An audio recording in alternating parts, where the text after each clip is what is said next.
MGS2 has been perceived to have revolutionized storytelling in games with new and controversial concepts, while keeping its core, fun gameplay intact. I always manage to pick it up and have a fun time, but it's still bad. Now that we've concluded with the pleasantries, let's get on to the totally objective analysis of MGS2. MGS2 is a steaming pile of donkey shit and gorilla puke mixed with your mom's dirty underwear that was probably created by Satan in an attempt to invent the ultimate super weapon to defeat Jesus Christ. And if that evidence wasn't convincing enough, I'm about to hit you with the real facts and logic to conclude why this game, in its quality, falls as short as a midget's penis. We're going to be focusing on three main aspects: gameplay, story, and atmosphere. Where else to start but the star of the Metal Gear Solid show, its solid gameplay. In order to properly conduct this analysis, we need to compare this game with one that has similar core aspects that was actually good, so why not use its predecessor, Metal Gear Solid for the PlayStation. In MGS1, throughout everything, you feel like you have movement and progress in your wake. Despite the feeling of fighting a bigger enemy, your appropriate arsenal of weapons, combined with your wit and strategy, will help you to fight or flee your foe and make it to the end in one piece.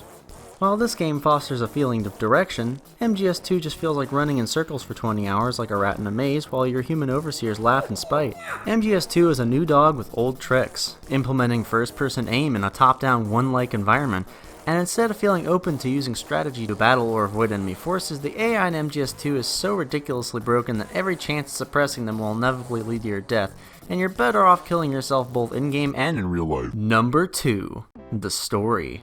If you think the gameplay was a little off, wait till you hear this shit. What if I told you that your perceived lack of control and personal frustration was a plot point? Heretic troglodyte Hideo Kojima decided that it was a good idea to make the entire game an opinion piece about government control and lack of autonomy. After all, game can't be bad if no game to play. Putting all other aspects aside, such as the gross level of copy plot material from one, and almost every character having the depth of a puddle, one of MGS2's biggest story flaws is Solid Snake himself. Protagonist of MGS1, Solid Snake began his task as a gruff machine who had no emotions or attachments, only blind commitment to the mission. Throughout the game, he experiences a transformation in which he learns to love, laugh, and grow with people instead of next to them, and ends off the game wanting to start anew, putting aside fighting to instead live life to the fullest. In MGS2, Snake appears on the battlefield once again, due to the fact that Kojima forgot what a character arc is. Number 3. The atmosphere. So at this point, I feel like I've said all I can say about Metal Gear Solid 2, so I must delegate the description of MGS2's atmosphere to my good friend Red, who has in the past had a very intimate experience with MGS2, and definitely has a lot to say. Hey man. Hey, what's up? Hey, can you give me a detailed description of the atmosphere in MGS2? Never call me again.